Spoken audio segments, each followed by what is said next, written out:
We're live. Good afternoon, everyone. This is Roman ShareShare, your number one online resource for buying property with your bi-weekly market update.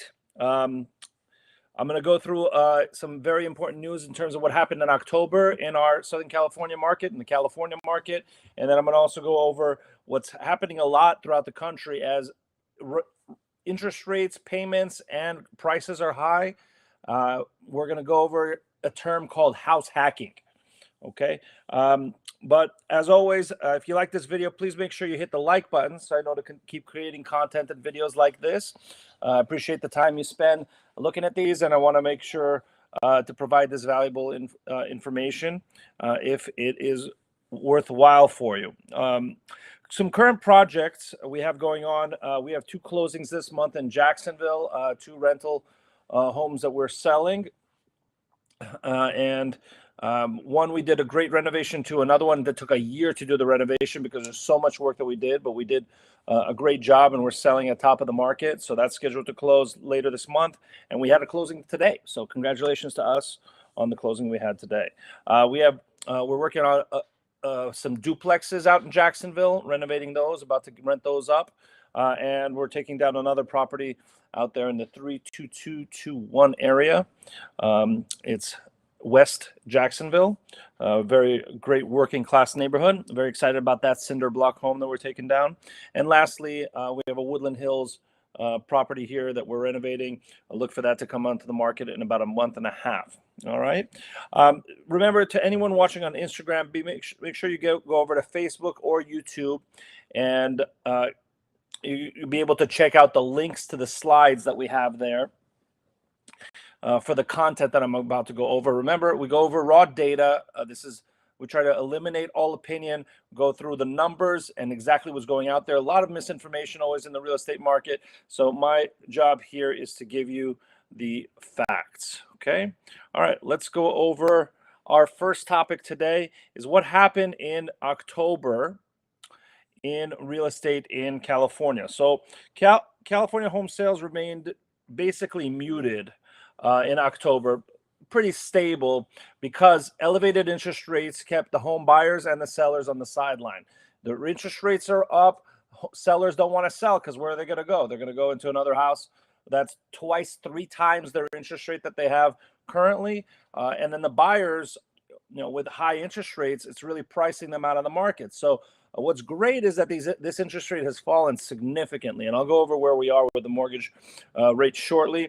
But let's look at where we are in terms of sales. So single-family sales totaled 241,770 in October.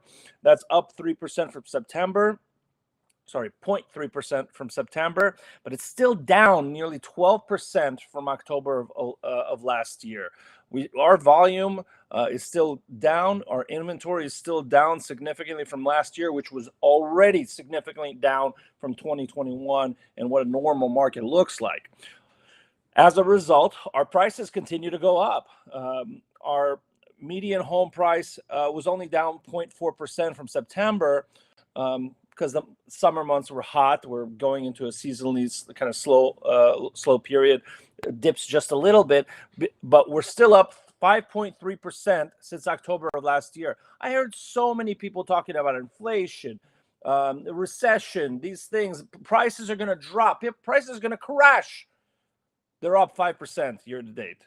And year to date, statewide home sales all over the state were down 27.2%. In October. So as you can see, our sales are significantly down. Now, prices are expected to level off in the next couple of months following a typical seasonal pattern. Like I said, things slowed down during the holidays, but the positive year-over-year price growth should remain throughout the rest of the year as the housing supply is very tight. Now, our supply is what's really causing the problem, okay? It's not necessarily a problem. Prices are still rising, so that's a positive effect for a lot of people. But the housing supply shrunk from a year ago in October as mortgage rates still remained elevated. The statewide unsold inventory index, that's how they measure what the supply is in number of months it'll take for this inventory to sell at normal quantity, at normal sales pace, was 2.7 months in October of 2023, and it was 3.1 months in last October. So as you can tell, the inventory is still significantly down. Let's take a look at what's happening here in our local market. All right. So as you can see, in LA Metro, so the city of Los Angeles, our sales month to month actually increased. So we have more sales happening. Our inventory is getting a little bit less tight. Our sales price is up 5.8%, and actually, in comparison to last month, it actually continued to rise. So last October, our medium home price was $742 in LA. That went up to $780 last month, and in October, or now it's 2 months ago, October was $785. Southern California as a whole, we saw no change between September and October, but we saw a 6.5% increase in price. Our prices went up 6.5% between October of last year and October of this year. The people are, although I'm going to wait for the interest rates to fall, I'm going to wait for the interest rates to fall. By the time you wait for that interest rate to fall, you're paying a much higher price on the home. As you can tell, the price here, between last year and this year, if you would have waited, you would have been down maybe 1 percentage point in terms of rate, but you're paying $50,000 more for this $820,000 home than you did a year ago. Southern California in particular, let's take a look here in LA County as opposed to LA City. Price went down month to month. Here we go. Hold on 1 second. Here we go. Price went down month to month 2.3%. Okay, but they're still up. Prices are still up 4.6% in the county of LA. With a median price, it was up to $914. In September, it's now $893, so a little bit under $900,000. But once again, that's that seasonal little ebb and flow that we have. The holidays get a little bit slow. In Orange County, as you can see, why it doesn't pay to wait for the interest rates to go down. Orange County is up nearly 10%, 9.4% from a year ago. Median home was 1.165. It went up to 1.31 and went down 2.7%. So you're at 1.275. So you're looking at 11, 12% increase in price. Is that worth it? They have a saying in real estate: marry the home, date the rate. So get in now, even wherever the rate is. As soon as the rates come down, okay, you're locking in your price. As soon as the rates come down, you can refinance that rate. All right. And in terms of unsold inventory here in Southern California, let's take a look. We went from 28 days median time on market to was 20 in September. It's now 21. So tighter inventory. Okay. We had 3.4 months of supply. Now we're down to 2.8. And in LA City, LA County, we went from 26 days to 21. And 3.6 months to 2.8 months, as you can see. Orange County is very tight. It went from 33 days on market to 21 and a half. So that's similar. They had more inventory than we did a year ago. But they're down now only to 2.3 months of inventory. All right. So, in other words, our inventory still seems tight. However, it is slightly increasing.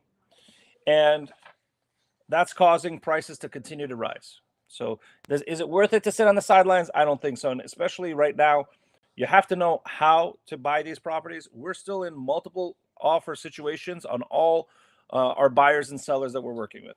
So that means that you have to work with a seasoned agent who knows what he's doing, knows what they're doing in obtaining these homes for you and finding out exactly where you need to be to get it. And it's not always price. It's often terms. And you have to know how to navigate that correctly. Okay. All right, let's move on. House hacking is something I've been hearing a lot about lately. So house hacking refers to using a portion of your home for rental income. Okay. And as prices continue to be really high, a lot of the youngest buyers, the first-time home buyers, okay, are finding challenges in affording the down payments and the mortgages. So they're hacking their way into getting homes. And one of the ways is that they're doing it with using a portion of the home for additional income for rental. And so the younger home buyers, often facing those challenges, are at the forefront of this house hacking trend.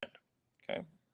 What we're seeing here is that more than half of the millennial and Gen Z buyers are viewing the opportunity to rent portions of the home for rental income as quote unquote very or extremely important. So this is now becoming not only a trend, this is becoming how they're expecting to pay for part of their home ownership. And so this is up 8 percentage points in the past 2 years.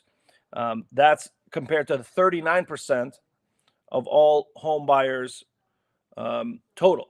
Okay, so in other words, as you can see here, the millennials find it very important to find a home that they could rent out part of it. Okay, this house hacking is the way that they're going to get in. You can see that the older folks who have the capital at this point, very few of them want to rent out the piece of the property. I deal with buyers like that. Just the thought of I'm going to have neighbors right next to me, forget about it. That's not as much the case with the younger buyers.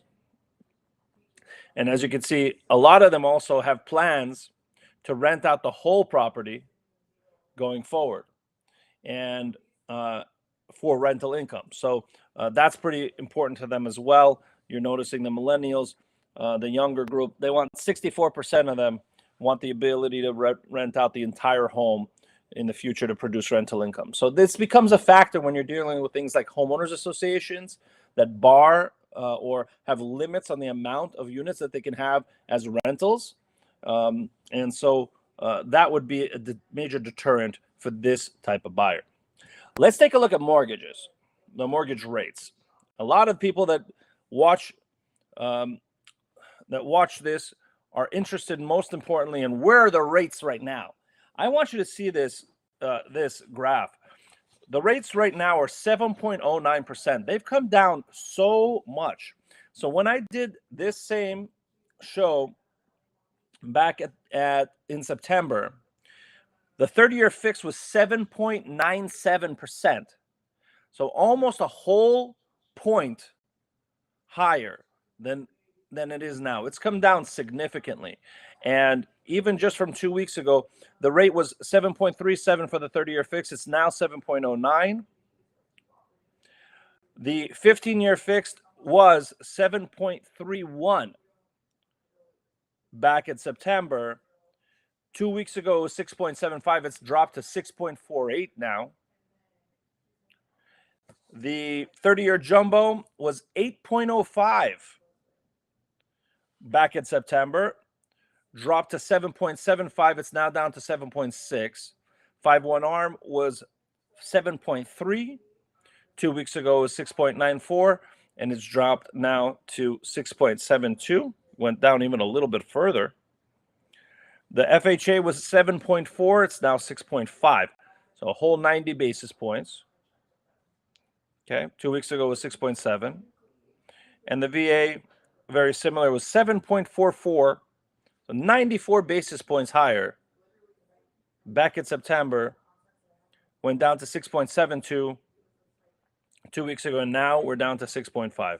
Rates are coming down, and it's a blessing to see because it actually is making the rates, the ability to buy more affordable. Mortgage applications have gone up, and as we're seeing this, we're seeing a quantity of buyers out there increase. We're also seeing a little bit of inventory being released. We're seeing that the consensus, and this is opinion, the consensus by the professionals in this industry, mortgage professionals as well as economists that I'm looking at, I think that 2024 is going to be much of the same. We're going to see a little bit more increase in inventory. Interest rates are going to continue to slide slowly. They may plateau and just stay where they are for a while. But the market's going to stay the same. And if the market's the same or much the same, prices are going to continue to go up. And that's what we're seeing. All right, quote of the day. Don't compare your beginning to someone else's middle. Okay, by John Acuff, A-C-U-F-F. He's a New York Times bestselling author and a keynote speaker. And what that basically means is when you're starting out at something, it's always difficult. You're going to go through trials and tribulations.